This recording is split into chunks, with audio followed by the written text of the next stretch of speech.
Hello, Star Trek fans, and welcome to ReBingeIt. This is the Star Trek Prodigy podcast. My name is James. And my name is Kim. And we just finished watching Season 2 of Star Trek Prodigy and overanalyzing it like true Star Trek geeks. Hit it.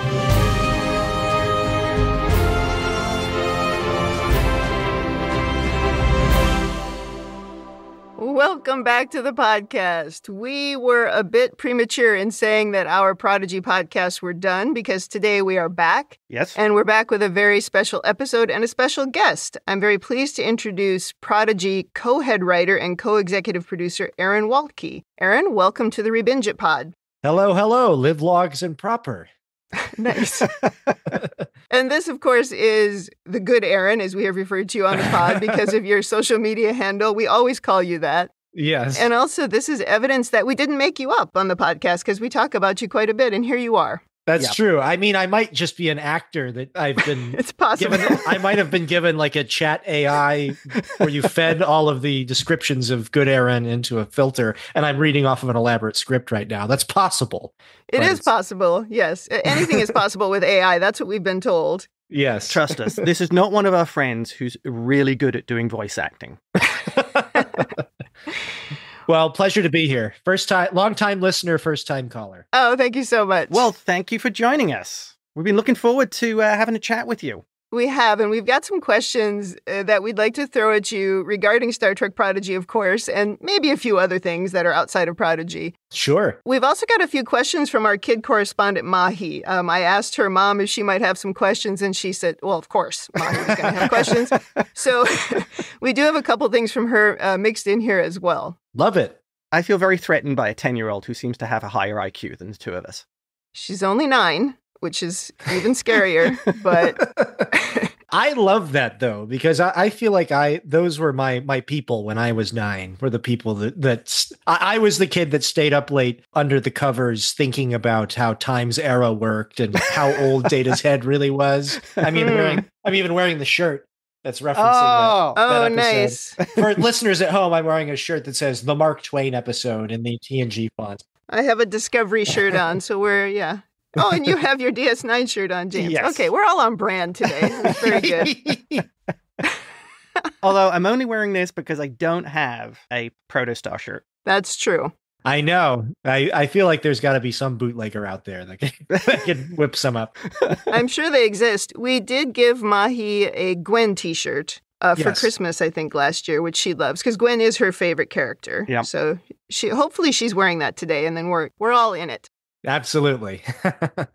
Are you ready to dive in, Kim? I'm ready. Are you ready? Aaron. Engage. Do it. Well, maybe we should start with the one question that kind of led us into this conversation. And in our last episode of the podcast, we were really struggling to understand how the timeline stitched itself back together at the end of Season 2, because we felt that Iltheron and Essentia had changed too much. And then after I heard from you, I realized, oh, we were barking up the wrong tree. So maybe you could help our listeners understand how the timeline came together at the end. Yeah, sure. First of all, I will say, listen, I love Star Trek and I love time travel probably more than most people. I know some people, they're like, oh God, it gives me a headache, Janeway included. Yes. But for whatever reason, that was just something I could not get enough of. I've seen most time travel media that's ever existed. Yeah. And I've seen obviously every episode of Star Trek about it. And so my pet project in my head canon, which I guess is now canon, has always been just trying to wrestling with all the many different iterations of time travel in Star Trek and how it seemed to be the rules were whatever the writers wanted them to be that week. Yeah. And I kind of thought about and ideated on it a long time, and we kind of hint at it a little bit in what you see with Wesley Crusher in episodes 9 and 10 when he kind of lays out the Star Trek multiverse. Yeah, right. But I think there's a few key episodes of Star Trek in particular that kind of suggest that this all does hang together as a proper multiverse. The two that I think that come to bear the most are TNG's Parallels, which shows that there are one of the greats. It's a fantastic episode, but They touch on it and it's like, oh, it all makes sense. And then like almost never reference it again. Yeah, that's such a waste because it's such a great episode. Right. But I think the key element there is that those parallel timelines were not created by this anomaly and they didn't go away. They kind of establish in that universe or that episode that the Prime universe coexists alongside many other sort of parallel timelines that Worf has shown you can cross over between them. If there's an adequate space anomaly or a space wedgie, as we used to say in the writer's room.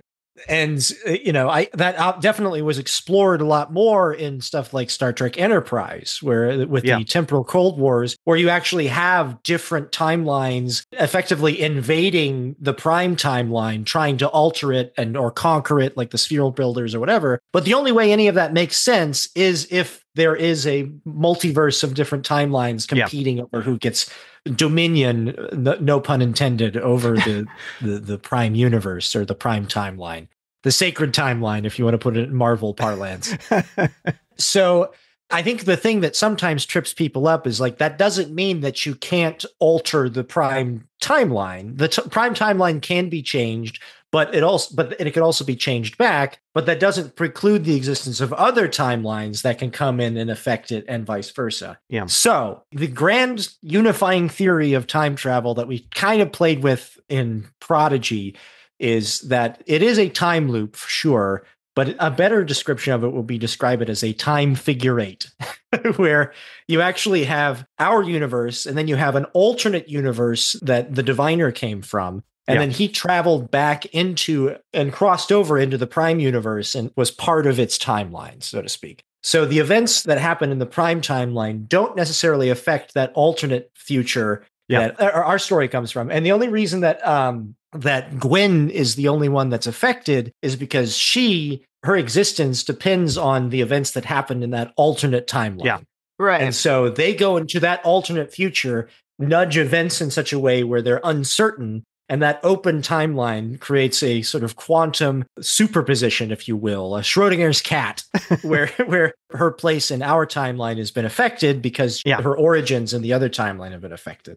So it's a little bit like you see, there's a couple episodes of Voyager that even kind of tap dance around this, but don't want to open up the can of worms of implications. One in particular is it Timeless? Is that the one where they crash in the snowfield? I think it's called that. I think that's right. Yeah. So if you remember that the whole episode takes place in an alternate future reality where it's Voyager didn't make it home. They crash on a planet, and the only survivors are Harry Kim and a very grizzled Chakotay. I believe that is Harry's third death in the season at the end of that episode. Yes, they can't help themselves. Once you pop, you can't stop. That's right. When it comes to Harry Kim deaths.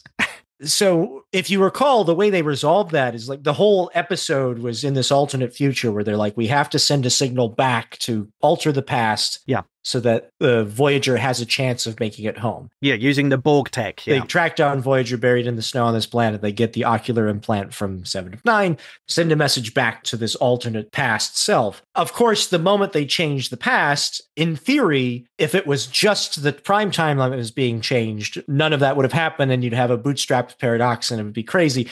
And if you remember at the end, there's even a message that is sent by future Harry Kim saying, hey, thanks for saving us. And thanks for good luck. You fixed you can live the life I never did. And Harry Kim's like, how is that possible? And Janeway effectively says, don't think about it.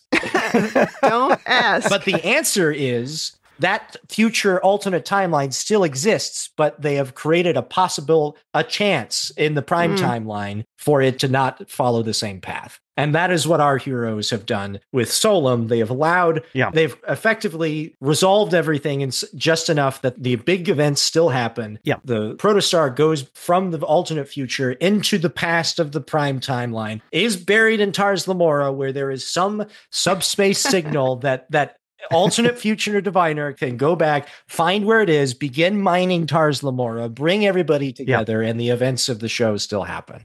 Awesome. I love these are the things that you think about at night. Like I think about the things from my job that I think about at night. It is not like this. Right. But no, I consider myself very blessed that these are the things that keep me up at night.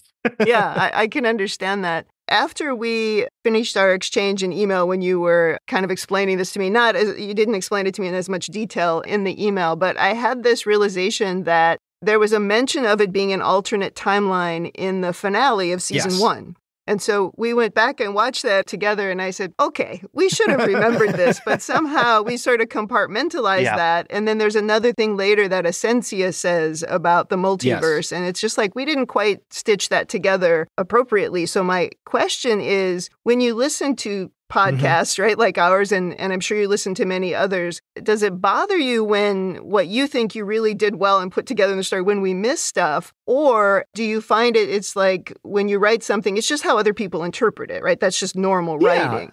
I think that's just the case of normal writing. Everybody kind of comes at it from their own experience, the stuff that they think about or interests them.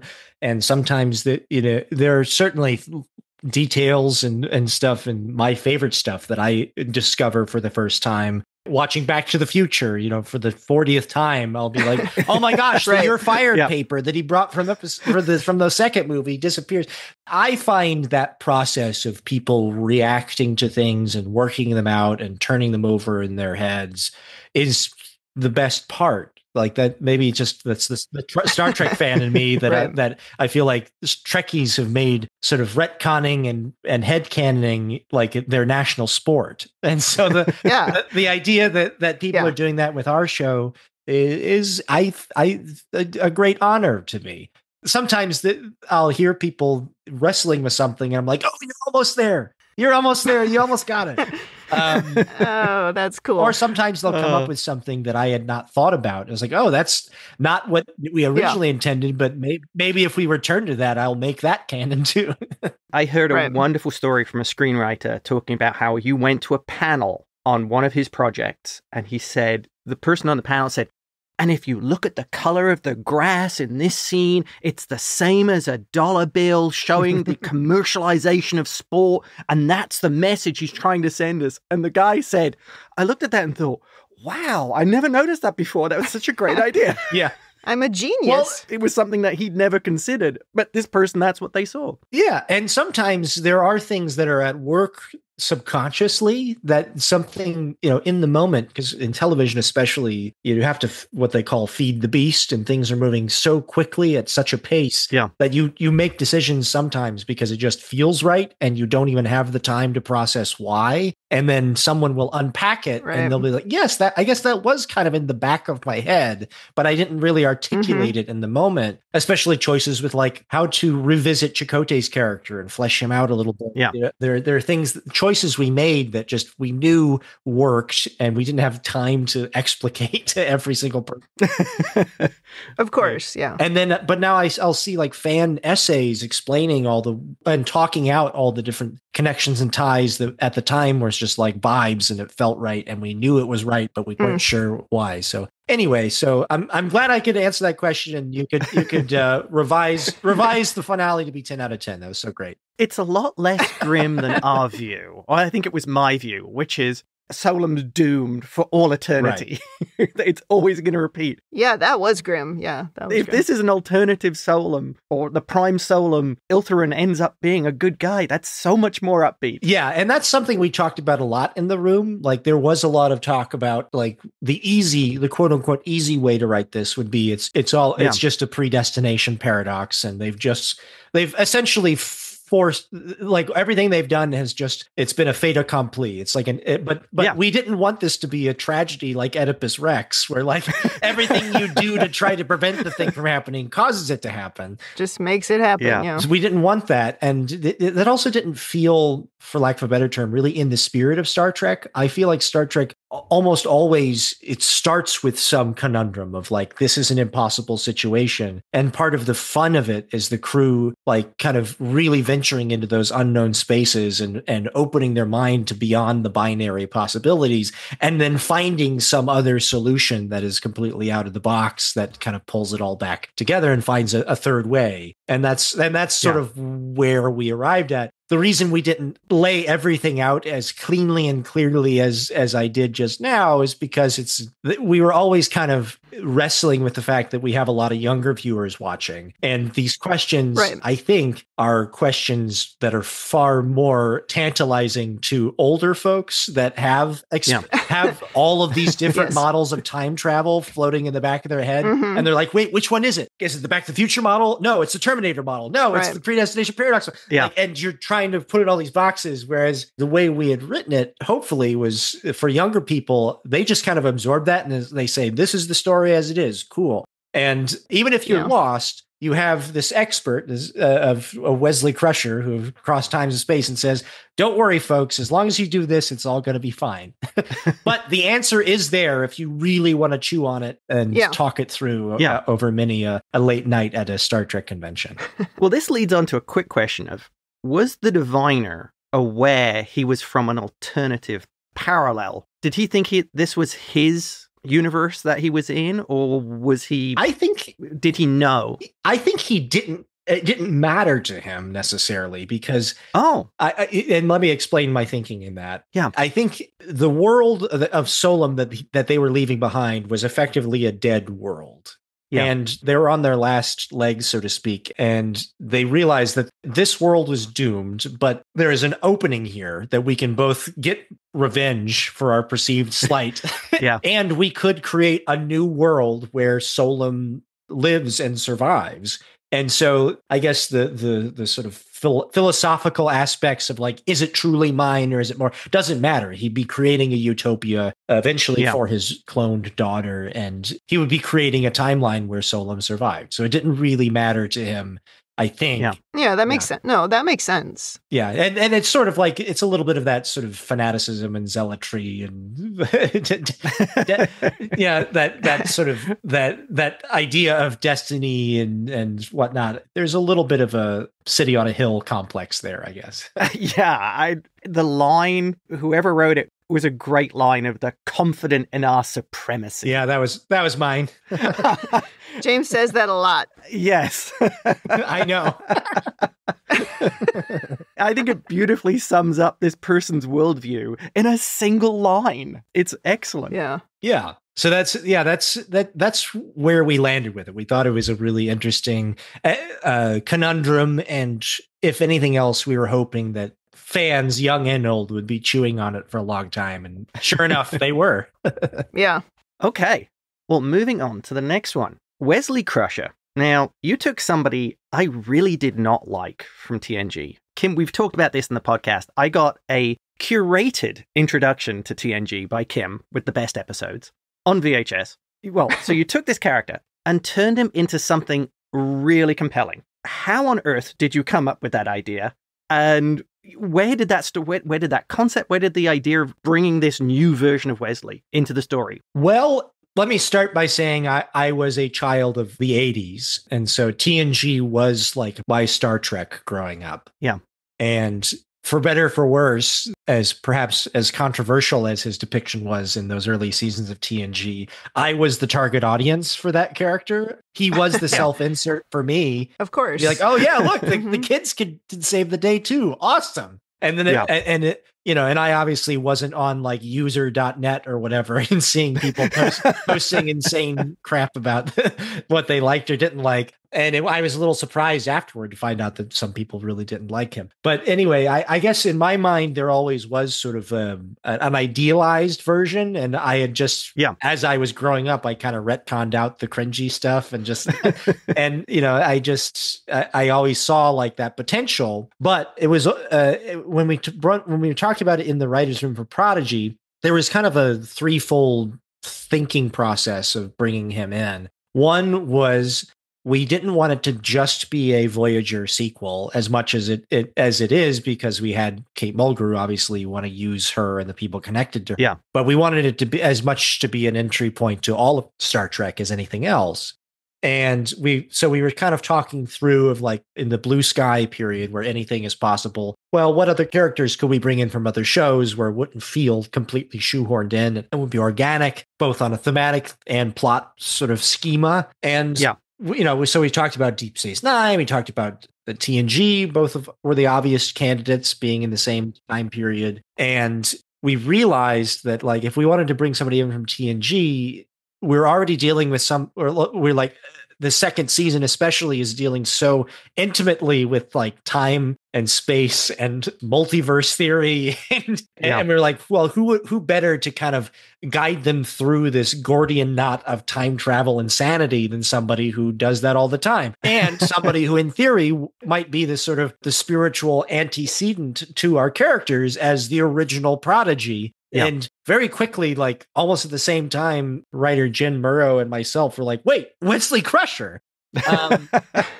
And because for both of us, his disappearance from TNG was very unsettling. I think there's a couple of unusual aspects that have haunted me from TNG as like an OG first run fan, one of which was the untimely death of Tasha Yar, because I was like, they can do that? She's going to come back at the end though, right? I believe Kim is still annoyed by that. I am still upset about that. Yeah. But it's like a scar on my brain. But the other thing that really bothered me was, if you were really paying attention to like Wesley's sort of subplots through TNG, whenever the Traveler showed up, even way back to season 1, the Traveler shows up and says, I sense that Wesley is destined for a grand purpose. But it is not here. Right. I can't tell you too much about it, but he's like the Mozart of your day. He's going to ascend and do great things, an astonishing thing. You can't even imagine the amazing things he's going to do. And then he kind of shows up, in that season 7 episode, essentially opens a portal and says, come on, Wesley, we got to go. And then he's not really seen again. He's seen in the background of Nemesis, I think, but that's it until Picard in our show. And it drove me batty because I was like, well, what was it? Like he clearly has like the last episode on TNG, he stops time and opens up. I'm like, whoa, is he like a kid now? And so that was, I think there's a lot of people in the Star Trek fandom that I think were wondering about that, not the least of which was Will Wheaton himself. And so there was already this sort of group headcanon that his days as a traveler kind of turned him into something akin to like adjacent to a Doctor Who type character, like a rogue wanderer. And I think even Will had written a number of short stories that were in that depiction of Wesley becoming sort of an American Doctor Who, which I thought was completely aligned with our envisioning of what he was up to. And so when we approached Will saying like, does this feel like it would do right by your character? He's like, not only does it do right by my character, here's my fan fiction. That's funny. And so that's pretty awesome. Yeah. So Jen and I took a crack at writing his intro in episodes 9 and 10 of this second season. And we sent the scripts to him and say, what do you think? And I think he barely changed anything. The only feedback, he gave some feedback. He loved the outfit. Because at first, I think we weren't sure how he would react to him wearing the sweater, the orange pumpkin sweater from season 1 of TNG. But Will loved it. He thought it was great. He was like, that was the ugliest sweater they ever put me in, and I love that he's grown into it, and it's gone full circle to being cool again. Right? Like he finally grew into himself. And I think the only addition he made to his character was he wanted like some curb stomping, like punk rock boots. Mm-hmm. So we gave him some cool punk rock boots to his character. And then I think his only note was like, when we wrote the first pass, it was like, this feels a little bit like the 8th Doctor. Can we make him a little more like the 11th Doctor? And we were like, okay, sure. So what lines stuck out to you? And so he wrote, I think, a couple of lines like, the loom are going to be drawn to us like an all broadcast on a subspace frequency beacon.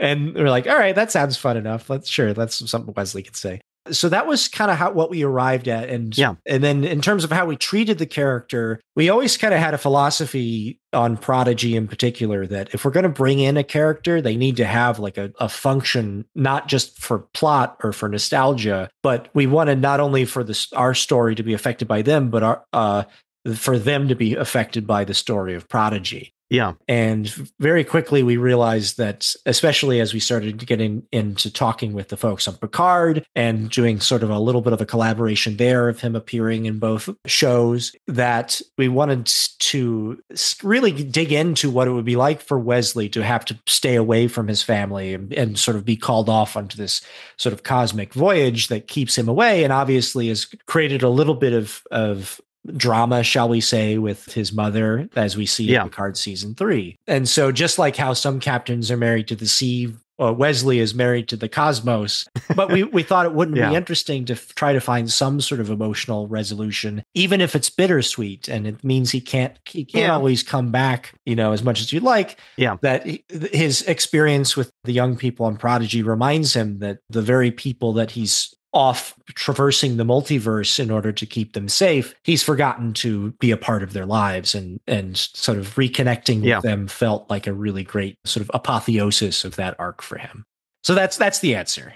I think you really accomplished that, just what you set out to do, because certainly James and I talked quite a bit about how that character reminded us of Doctor Who, just a little bit quirky and a little bit funny, but also just all of a sudden he would turn deadly serious about something. And so I think that worked, and it certainly had an emotional impact right at the end when he went back to see his mom, and meet his brother that he didn't know he had.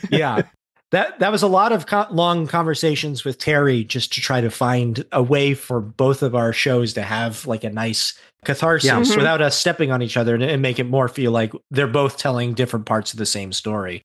Right. And thankfully, Terry, myself, Akiva, the Hagemans, and even Gates, we all collaborated to make it all feel like it was of one narrative arc. And it was a bit of a coup to pull off, but I'm glad that people seem to think we did. Oh, yeah. Yeah, you pulled it off. Yeah, definitely. Leading on from that, Mahi's first question here, which is, why does Wesley seem so confused all the time? Well, who doesn't these days? These are confusing days. I think the answer is, despite his amazing traveler powers, he is at least, or was, human, and now he's human plus. And I think if you take somebody from a linear existence and thrust them into sort of a non-linear life, traversing many different realities and timelines out of order, it can get a little mixed up. And especially now that he's the last, at least in the course of this season of Prodigy, he's the only traveler that's still working in the Prime universe. He's trying to hold it all together in his head. And, I feel like every conversation he has with them, he's actually had 15,000 other times with other versions of them, or in simulation that he's run with himself, or watching these simulations on the Traveler computer. He was somewhat inspired. There's a T.S. White book called The Sword in the Stone that became that Disney movie back in the 60s. But I always loved their depiction of Merlin in that they really lean into Merlin ages backwards. And so the first time that Merlin shows up in that book, he looks very teary-eyed when he meets Arthur. And he's just like, well, what's wrong? We just met. Why are you so sad? And he's like, because this is the last time I'm going to see you. And I really loved that sort of a little bit almost Wonka-esque kind of view askew. Yeah. And it made sense to us. And it's very Doctor in a way, but the Doctor meets Doc Brown, I think, is the best way to... You're not thinking fourth dimensionally. Well, there's something similar in Doctor Who when we think, or for the first time when we meet River, right? Yes. It's quite similar. Yes. Mm-hmm. Yeah. Spoilers. Oh. Everybody should have watched all the Doctor Who by now. It's their own fault. I have not watched all of it. I'm relatively new to Doctor Who. I started with the Jodie Whittaker Doctor because it bothered me how many people thought that was just wrong. Oh. And I was like, that's the perfect thing for me to like. so she was my first Doctor. And then I went back and watched some of the older ones. I actually like her as a Doctor. I thought she was great. I think some of the stories maybe are of varying quality, but I really do like her as the Doctor. Doctor Who is the only show next to Star Trek that has so much whiplash in between episodes. Where you will have an episode where you'll be like, oh my God, that's like life-changingly good. And the next one will be, it'll have, a toilet plunger is attacking you. Yeah, it is a wild whiplash of a show. There's no doubt. But I think that's kind of the strength of both Star Trek and Doctor Who is that they contain multitudes, and you can, like, what other show on television can be a Western one week and then like a submarine movie the next week and then like a raucous comedy like Trouble of Tribbles the next week. There's nothing else like it on TV unless it's like an anthology series. But this is the underlying premise that all of this is happening to the same people week to week is so delightful to me. It's one of its strengths, because even if you don't like one, just wait a week and you'll get a haunted house episode. Yeah, exactly. Right. Yes. Yeah. And I think my final point on Wesley, though, is, do you think he's going to get back together with the other travelers? Or is there or would it just be an awkward silence if he meets them again? Well, I think the way that we left it, if you listen very, very carefully in episode 9, when they're entering the transdimensional time ziggurat of the Traveler on the Traveler homeworld, you can hear echoes that we actually got Eric Minyuk back, the guy who played the original Traveler, to record these sort of whispers that are some elements of his relationship with Wesley, but some of it tells like a new sort of coda to their relationship, that where you find out that they feel like this is beyond the Traveler, like the issue with the loom is beyond what the Travelers can save, and they feel like they protect the multiverse, not just this timeline, and it would be too great of a risk for them to stay. So I think that the way we left it, there's two ways you can kind of interpret the timeline of where Wesley is, because he has a prominent cameo in Picard season 2, in which he recruits, I believe, Corey to join the Travelers. And you could say that's either post the events of Prodigy, where he is rebuilding the Traveler, I guess, organization here in the Prime Universe. Or that could be prior to the events of Prodigy, and now he has to kind of figure out what he's going to do. Is he going to build it again? That's the funny thing about time travelers, is like the timeline can be anything you want it to be. I do kind of like the idea that he is rebuilding the Travelers himself as the new de facto leader. It feels a little bit in the best way of like Luke rebuilding the Jedi Order or something. That's Do you have notes? you blew his mind. You actually broke James. I think he probably would have called upon the Traveler who helped him and brought him back, and I like to think that Eric Minyuk's Traveler would have said, "I was wrong, you were right." And in a way, that's what earns him his promotion. That's my headcanon. Nice. Oh, that's a good one. Yeah, that's pretty good. Mahi's other question about Wesley is she wondered why, if Wesley could understand Murph, why didn't he spend some time updating the universal translator for Starfleet so that they could understand Murph? What do you think about that? Have been that's a great question. I actually really like that question. I think that there was a limit to what Wesley could reveal and how much he could change and give them the answers versus let them figure it out for themselves. And you see that a few times throughout the season, where he's tempted to do something or say something. He's like, "Oh, you know what? Actually, never mind. You'll find out for yourself." Yeah, and I do think that's probably quite confusing for kids, right? That part of the story, perhaps. Or I think true travelers help those who help themselves. Yeah, you've got to figure out some things yourself. Yeah. Well, let's see. Did you always have a plan for the real Janeway to appear when you started, or was a hollow Janeway going to be the Janeway character forever? Well, we knew that this was taking place at a time when the real Janeway existed, and there were other legacy characters that we could eventually bring in. The biggest question we had was way back at the beginning. There was a period of time where we were working on the show where we didn't know for sure if we were going to get Kate Mulgrew or not, because she had to read the scripts and realize that we weren't doing wrong by her character, quite the opposite. Right. And also, there's the whole negotiation process as well. So, production waits for no person. So we had to truck ahead, and I think we had written maybe 5 or 6 scripts before she officially signed on, because the negotiations just take a very long time. So we had to start, as we were brainstorming the back half, we knew that we wanted a representative of Starfleet proper to show up at the end of the first 10 episodes as the sort of like, okay, you've got a sense of the idealistic version of the Federation and Starfleet. Yeah. But now you're going to be on the wrong end of them as they suspect that you've stolen their starship and done something with their captain and blown up their space station.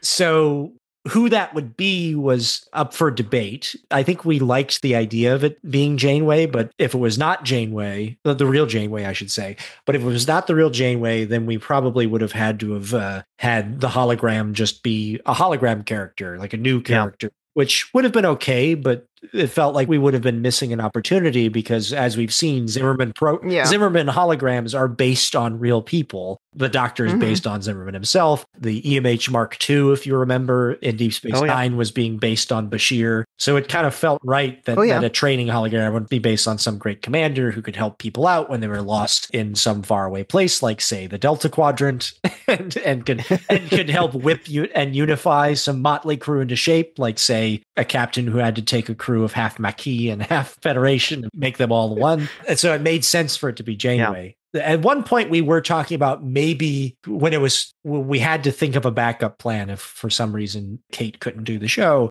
I think we briefly flirted with the idea that it would be the Titan and it would be Riker after them. And we thought that was a really keen idea. And we said, like, what about this? A secret hideout. And they're like, you should talk to Mike McMahon. and sure enough, something else going on there. Just turned in the season finale where they bring in Riker and the Titan. We're like, all right. Great minds think alike, though, I think is really the whole of it. I was going to say we had similar reactions to Riker being introduced on Lower Decks as when the real Janeway appeared on Prodigy. That had been kept quiet in a way that we hadn't been spoiled, and so it was like gasp-inducing moment when we were watching the show in season 1. I think we pulled off a little bit of a magic trick with those first 10 episodes where it starts in a place that feels so far afield that you don't necessarily immediately recognize anything that had so saturated all of the other Star Trek shows. And then by the episode 5 or 6, we introduce the concepts piece by piece, and then suddenly you realize, like, oh, there's a mystery afoot here that's directly connected to all this stuff I've been craving. And then by episode 10, you're like, oh, that now you understand what the show is, right? And it's that those sort of grand reveals that flip everything on their head, or if you can pull them off, are my favorite things to try to go for. Well, it definitely worked. Well, slightly leading on from that, and I know you couldn't have everybody in the cast on Prodigy, but what about Harry? Yeah, where's Harry? Well, how do I answer this without spoiling anything? Gosh, are you caught up on Star Trek? Have you watched all the Star Trek season trailers and such? Oh, have we? No, we don't generally watch trailers. No. Okay, I won't say anything other than you will see Harry Kim again. I'll put it that way. Okay, that's good. That's good to know. Another thing that Mahi asked about is she asked why Rock Talk wasn't quite as strong of a leader as Gwen. Gwen is her favorite character, and she also loves Rock Talk. Who doesn't love Rock Talk, right? But sure. Maybe you can tell her how you see the character of Rock Talk versus how you see the character of Gwen. Sure. Yeah, I think the first thing to kind of consider is it's okay if every single person in the world doesn't necessarily have to be a leader. Right. I think some people function best when they are part of a team and they find a specialty that they can contribute to the whole. And that was something we tried to explore even in this season, as thematically speaking, with characters like Dal, who something we wanted to play with was something. It was a story that would speak to those kids who maybe start saying, what do you want to be when you grow up? I want to be president. I mean, if they don't become president, does that mean they're worthless and have no place in the world? Our answer was an emphatic no. I think sometimes we put a lot of pressure on ourselves to achieve certain things in a certain way, not realizing that our calling, our vocation contribute just as much, even if we aren't the ones in charge or the ones that are getting all the credit for it. Yeah. And I think Rock Talk in particular, she doesn't necessarily need to be a leader to have still contributed substantially to both Starfleet and to her crew. And we liked her being very happy and excited and contented in the track of science. And most scientists that I know they're very self-effacing in a way. Like, it's as much about the work and the discovery as it is saying, like, I am the face of the polio vaccine. Which is an ironic example because I believe the guy who invented the polio vaccine specifically didn't want credit for it and absolved himself of the patent because he felt it belonged to the world. Yeah. And I think that is the sort of thinking that we liked with Rock Talk in particular, is like, she's just excited about knowledge. She's excited about discovery, and she wants to help expand the breadth of humanoid knowledge. And that's what interests her the most. And I would say arguably is just as an important, if not greater, contribution that she could make than being the captain of a starship. Whereas Gwyn, I think, always gravitated towards having that sort of measured, sort of moral compass that acknowledges both sides of an issue like most good captains can, but still making it the definitive and hard choice in the moment. Right. And she does listen to her crew, but she doesn't back down. She's willing to stand up against injustice. And I think those are all things that a good captain should have. Yeah. And it happens to be her calling. But if Gwyn decided to go into communications, I think she would have been just as good and fulfilled as an officer. It really just comes down to the individual person. Yeah, I have to give speeches quite a bit about leadership, which is why we talk about it all the time on the podcast. And, you know, even though Rock Talk doesn't have the title of captain, she still shows leadership by having a positive attitude and by contributing. I mean, she's essentially the one who solved the wormhole problem at the end. So, it's true. So I think in that way, she's a leader. It's just that nobody calls her captain. So, yeah, she still has a huge impact. Yeah, the buck doesn't necessarily stop with her, but I think when it comes to her needs and also her role on the team, she takes full responsibility and leads in her own way. I would totally agree with that. Yeah, exactly. You know, what's wild is Mahi is 9 years old. She's been watching Prodigy a third of her life. That's crazy to me, but it's delightful. I love to hear that.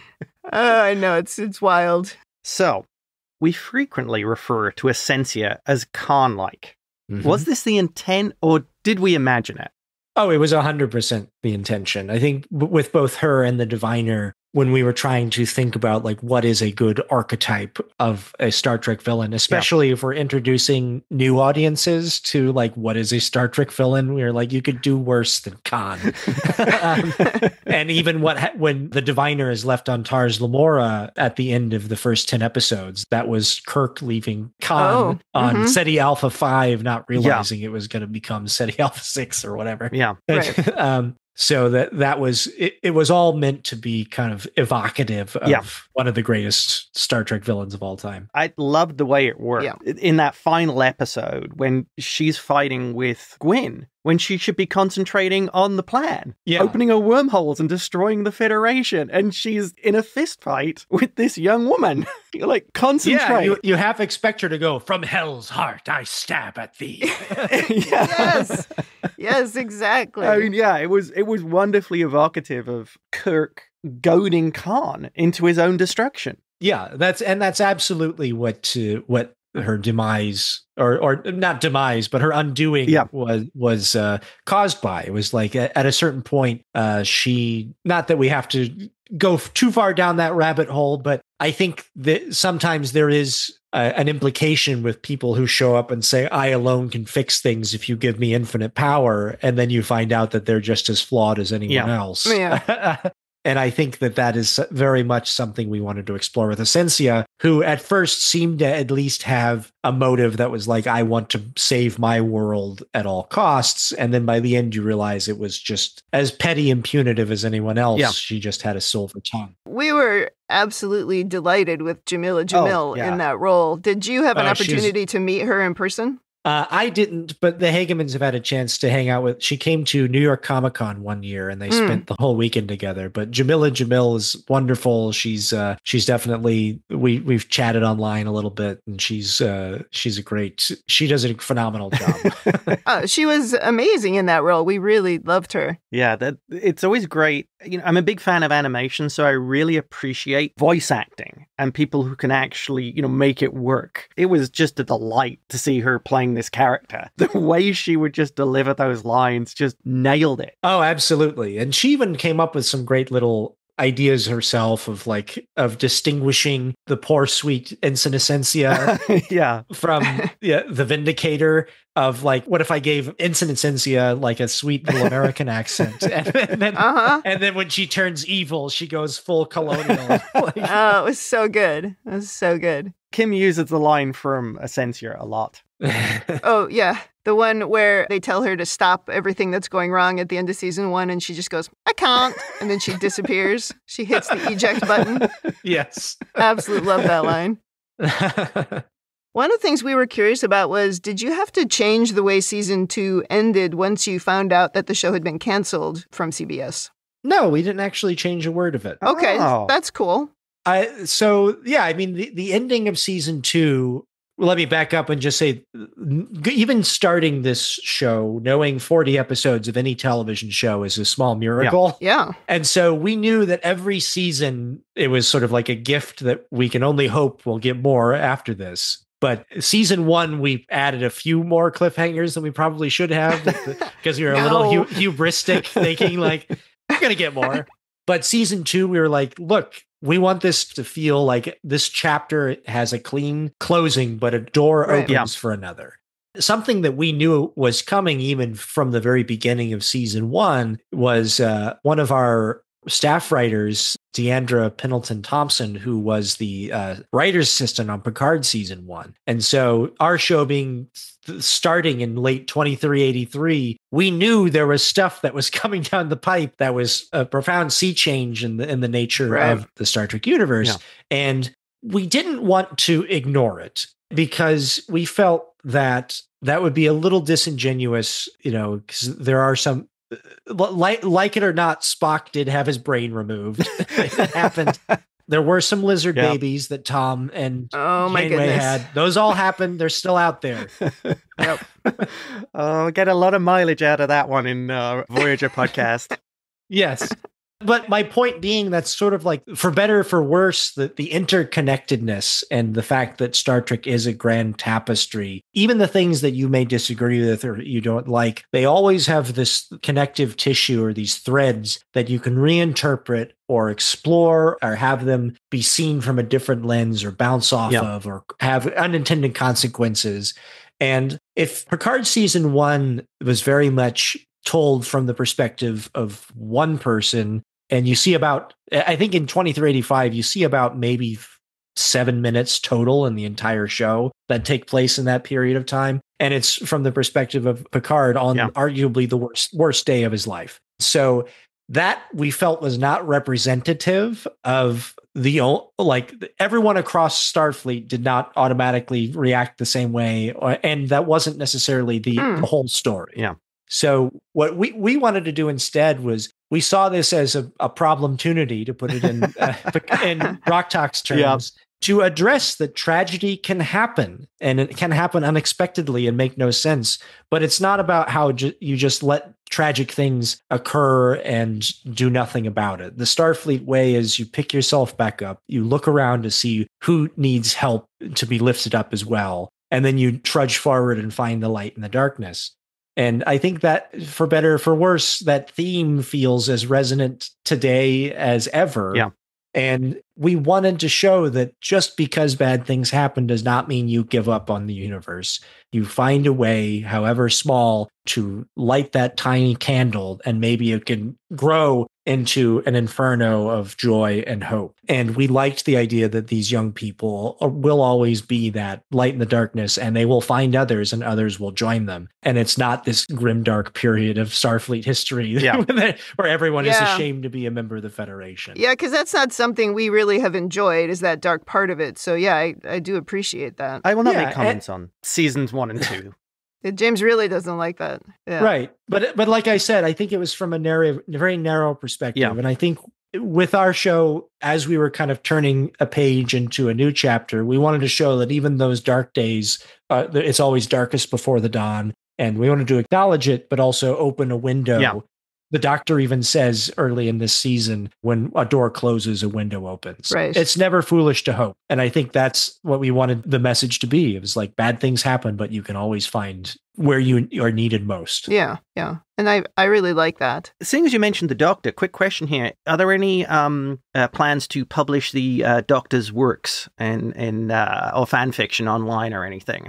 Oh, no. Yeah. Well, a few astute fans, maybe even you included, froze that Yes. still and read his work. Oh. I think like one of our artists wrote some of that and just as almost as a joke, just like try to write it like an AI would write it. And just really that is what it sounded like. Third-rate fan fiction. Honestly, I was almost crying with laughter at that. I'm like, it was so perfect for what sort of I would expect the Doctor's writing to be. Going all the way back to Voyager, yeah. I made a few tweaks to it, and I was like, "This is actually amazing." We just It was good. The irony of like there's so much buildup of him being a holo novelist, a successful holo novelist now, and then you finally read something, and you're like, "Oh, I guess somebody likes that." Because I remember when the holograms in the Voyager episode, where the holograms were sharing his novels. Yes. I think it speaks, I think it's just a certain patois that speaks to holograms in a way that maybe us organics don't totally comprehend. It reminds me of a writer that I went to a panel of at Comic-Con several years ago, and he was being, I don't know, he's making a lot of really grandiose claims, and he was super sexist in this panel. I didn't know who he was, just my friend and I went and sat down in this panel because we like to listen to writers. And we were kind of laughing because at one point he talked about how he kept calling women chicks, and he said like chicks don't get my stuff, like they don't think it's funny. And so ever since then, my friend and I, we always say that chicks don't dig funny, right? We say that a lot. But anyway, at some point in the panel, he pulled up some of his writing and put it up on the screen, give an example of his brilliance. And it was so terrible that we just started to giggle. And, and that reminded me so much of the Doctor. I'm like, that's who it is. It's the same guy. Well, we're not all bold enough as the Doctor to go beyond the love triangle to write about a love hexagon. Oh, my God. It's so great. So many Rodrigos. Oh, no. It's so funny. Aaron, you've mentioned several times that you really like time travel stories, and you've mentioned it on social media that you like it. Is there something besides Star Trek that has influenced that in you? Gosh, I mean, I'm wearing a shirt with Mark Twain on it.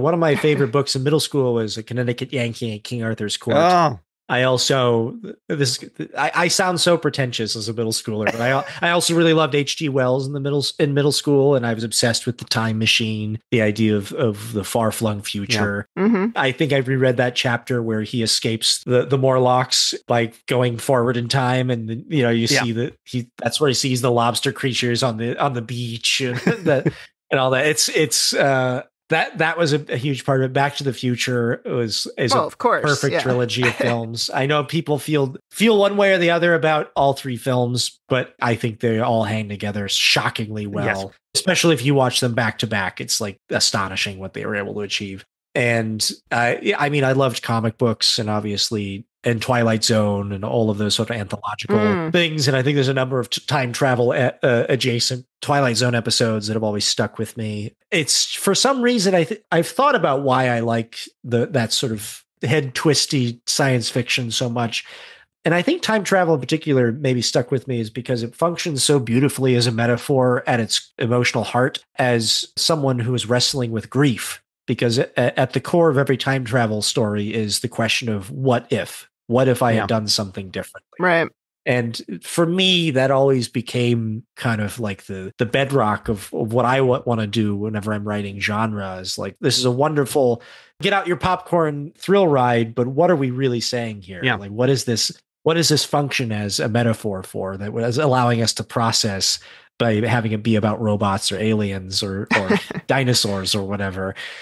And I think that's a magic trick I'll never get tired of. And you mentioned Terry Matalas earlier. One of our favorite time travel shows is 12 Monkeys. Yeah. I've talked with him at length about La Jetée, which of course was the French short film that was the foundation of that movie, which in turn was the foundation of the series. Yeah, Terry gives me a run for my money as far as like love of time travel for sure. Yeah. I can't boast that I own 2 DeLoreans the way he has.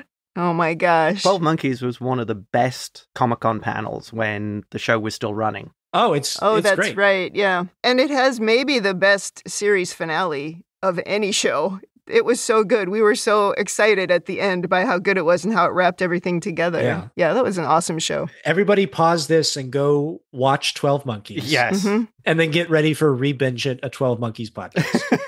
Oh, my. Hey, we've talked about it. It's one of our favorites. Last question comes from Mahi and from us. What are the odds? Do we get a season 3? Is anything more coming of Prodigy? I wish I could definitively give you the answer, but the answer is the jury is still out. So we're very lucky that we got the 40 episodes that we got, but we have not definitively heard one way or the other yet. The thing that bears repeating is it's only been 3.5 or 4 months since season 2 came out. I know it feels right. like longer, but Netflix is still collecting their data.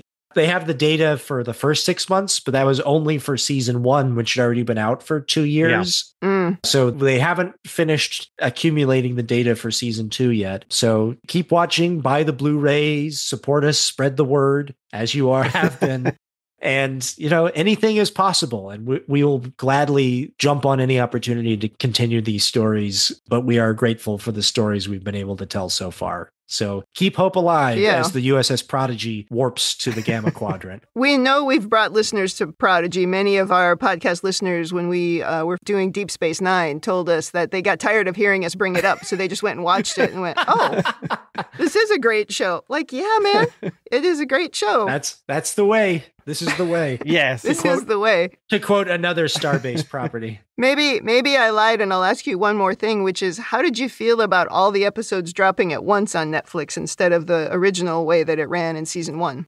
I am an old fogey where if I had my druthers, I'd love to have just my weekly Trek or what have you. Yeah. But the truth of the matter is we live in a brave new world right now where the majority of new audiences' exposure to media is on stuff like streamers, but more like on TikTok and YouTube, where they just sit down and watch media, one thing feeding into the next for several hours, and then they close the app, and that's what they are and that's the end. The idea of waiting a full week, let alone months between episodes, is completely foreign to... I know. They find it offensive. I have younger friends who their view of a show is, I binged the whole thing last night. 10 hours of the show. That. I hate it. Wow. Yeah. Well, I mean, it was actually kind of endearing when they finally got a release date for Prodigy season 2 and they found out that it was 20 episodes dropping at once. There was a considerable contingent of Star Trek fans who literally treated it like a holiday, took the day off, and binged all cute. 20 episodes like they were running an ultra marathon. That's awesome.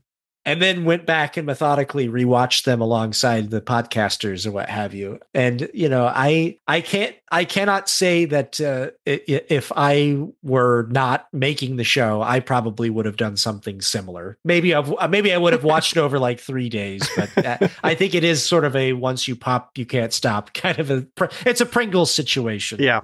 I think it probably in the end was to the good. And the reason is this is obviously a slightly more serialized season, and there are a lot of things that we intricately set up in the first 5 to 10 episodes that aren't paid off until episode 12, 15, 17, 20. So if people were just waiting week to week and judging everything just on those first 2 episodes or 5 episodes or whatever, it's possible that they would have viewed those setups and payoffs as plot holes and tuned out. But instead, we got people that were watching it all day one and saying that was some of the best Star Trek I've ever seen. You got to watch it. Yeah. And that word of mouth is invaluable, I think, when it comes to cutting through the noise. So I think it was, in the end, probably the best for it. And season 3, if we get to make more, I think it probably will be a little bit more possible to do episodes of the week because we kind of left it in that place where it could feel like a Star Trek Strange New Worlds type scenario with presumably some overarching plot of the season. So who knows what the future holds, but I'm just, honestly, if I'm being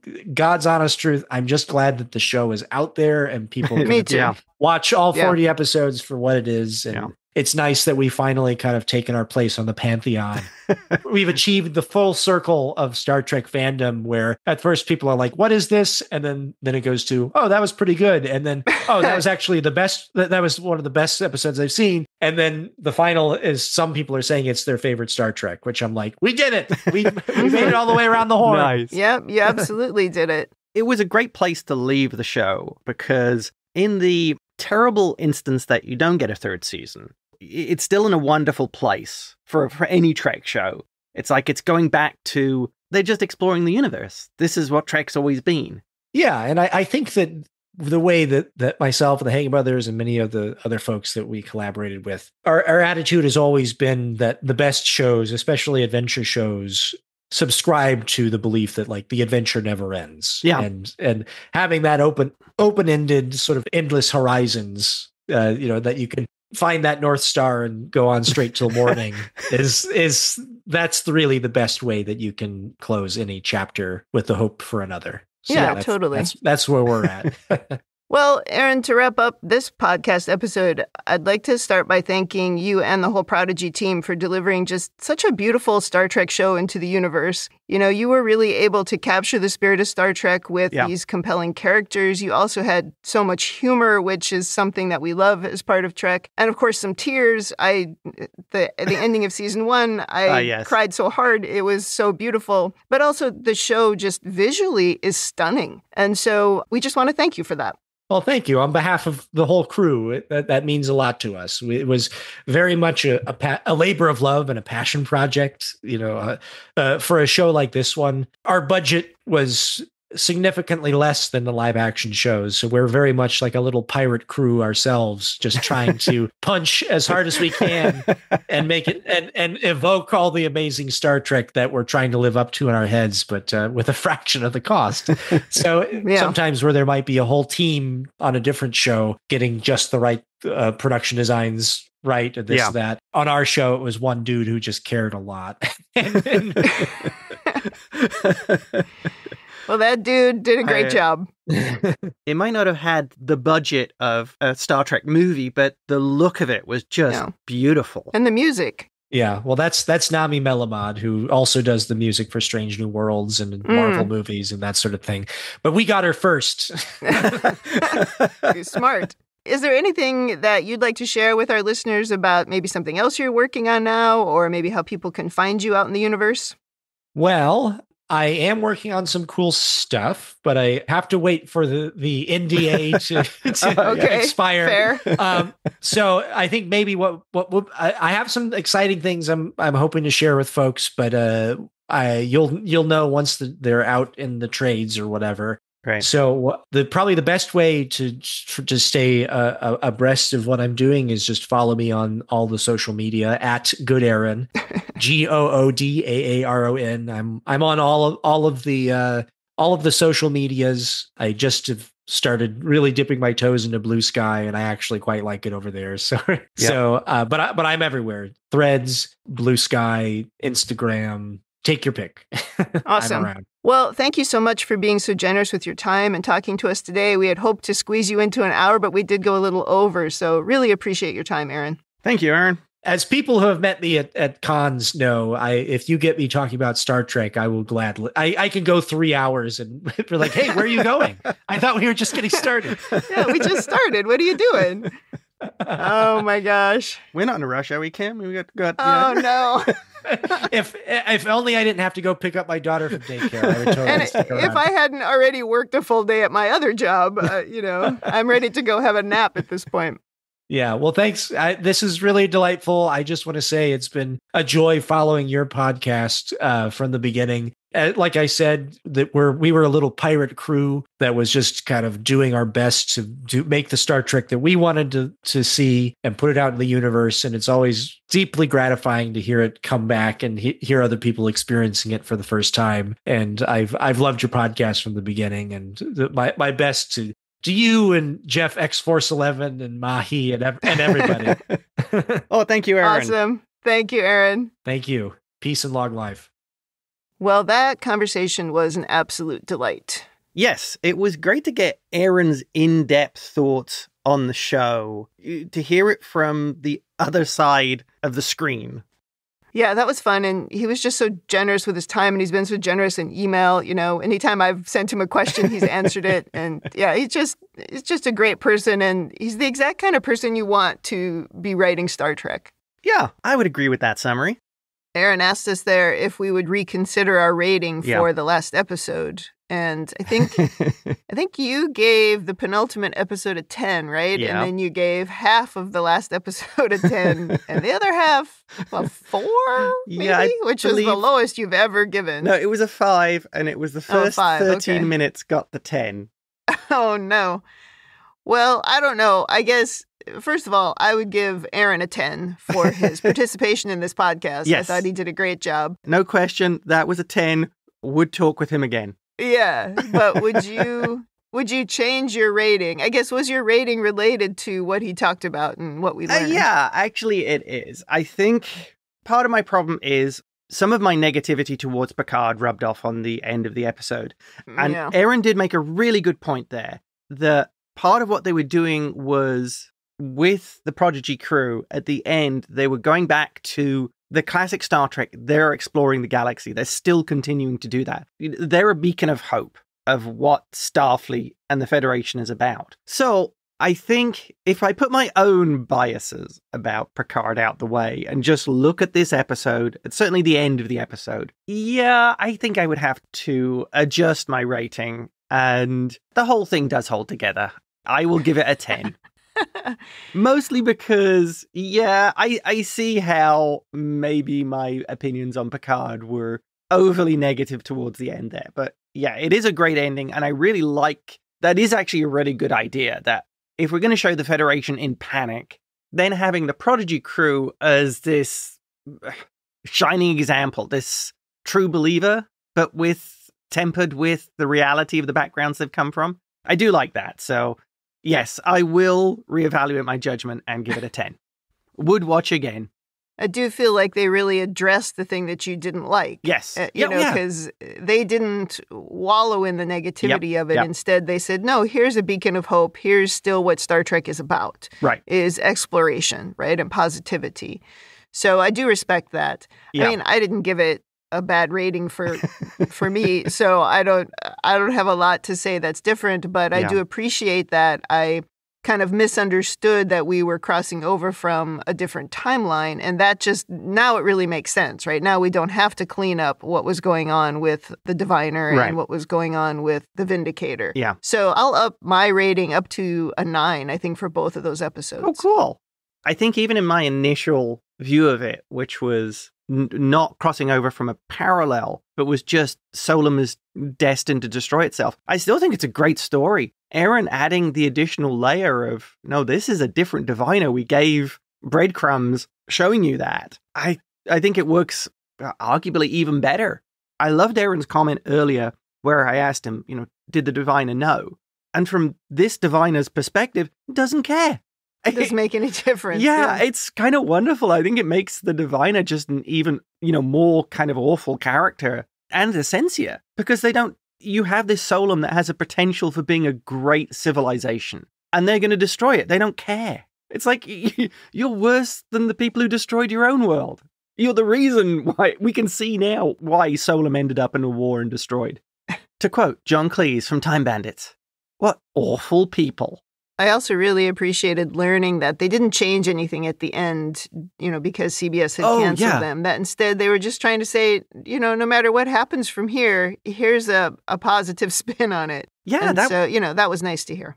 Yeah, it was nice to know that they didn't have to squish anything together and rush the story just to get to the ending. Yeah. Well, that wraps up this very special episode of our Star Trek Prodigy podcast. Remember, you can always connect with us at RebingeIt@gmail.com or on Instagram, Threads, and YouTube, and also Blue Sky at RebingeIt. And of course, you can join the Facebook group at facebook.com/groups/Star Trek TTM podcasts. Thanks for joining us on the ReBinge Star Trek Prodigy podcast. That's it for me. And that's it from me.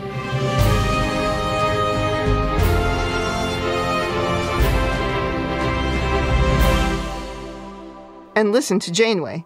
And don't be a Borg.